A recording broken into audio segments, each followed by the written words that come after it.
our story, and the title is The Flight. So come along. The children were flying over the sea. John thought it was their second sea and their third night. Sometimes it was dark and sometimes light, and now they would be very cold and again too warm. And all the time they were constantly bumping against clouds. Suddenly, fear fell upon them as arrows began to go past them. The children had been flying apart, but they huddled close to Peter now. Peter's careless manner had gone at last, and his eyes were sparkling. They were now over the island of Neverland. "They don't want us to land," Peter explained. "Who are they?" Wendy whispered. "Children. Pirates."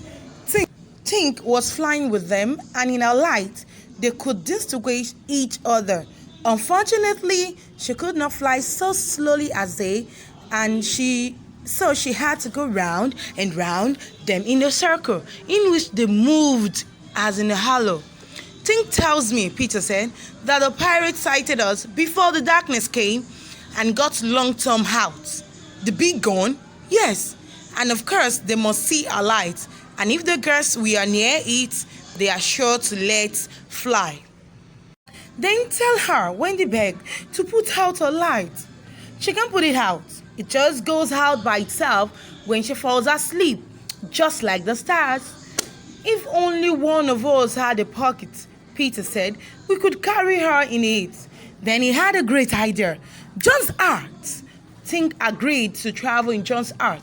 Presently, Wendy took the hat, because John said he struck against his knee as he flew.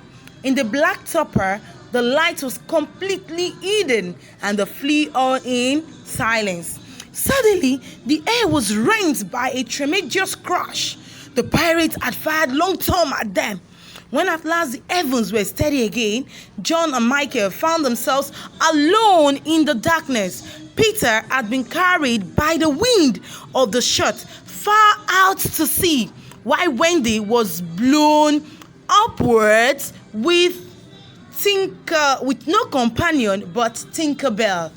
It would have been well for Wendy if at that moment she had dropped the hat. I don't know whether the idea came suddenly to Tink or whether she had planned it on the way, but she had once popped out of the heart and began to lure Wendy to her destruction. Tink was not all bad, or rather she was all bad just now. But on the other hand, sometimes she was all good. At present, she was full of jealousy of Wendy. What she said in a lovely tinkle, Wendy could not understand, but it sounded kind, plainly meaning, "Follow me, and all will be well." What else could poor Wendy do? She called to Peter and John and Michael and got only mocking echoes in reply. She did not know yet that Tink hated her, so she followed Tink to her doom. And let's look at the children. Look at this is called the Lost Boys. They are called the Lost Boys. Now, the second part, the island comes true. Feeling that Peter was on his way back, the Neverland had again woken into life. In his absence, things are usually quiet on the island. On this evening, the chief forces of the island were disposed as follows. The Lost Boys were out looking for Peter. The pirates were out looking for the Lost Boys. The Redskins were out looking for the pirates. And the Beasts were out looking for the Redskins. They were going round and round the island. But they did not meet because all were going at the same rate. However, the Lost Boys tonight were out to greet their captain. At this time, there were 6 of them, counting the twins as 2. They wear the skins of the bears, in which they are so round and furry that when they fall, they roll. Now, let us introduce them to you. The first is Tutus, quite the humblest of the boys. Next is Nips, the gay and debonair, followed by Slightly, who is the most conceited of the boys. Coily is fourth. He is a pickle, a person who gets in pickles or predicaments. Last come the twins, who cannot be described because we should be sure to be describing the wrong one.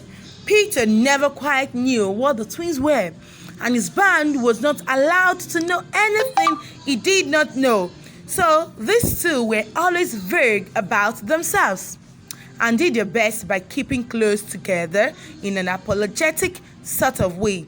I do wish Peter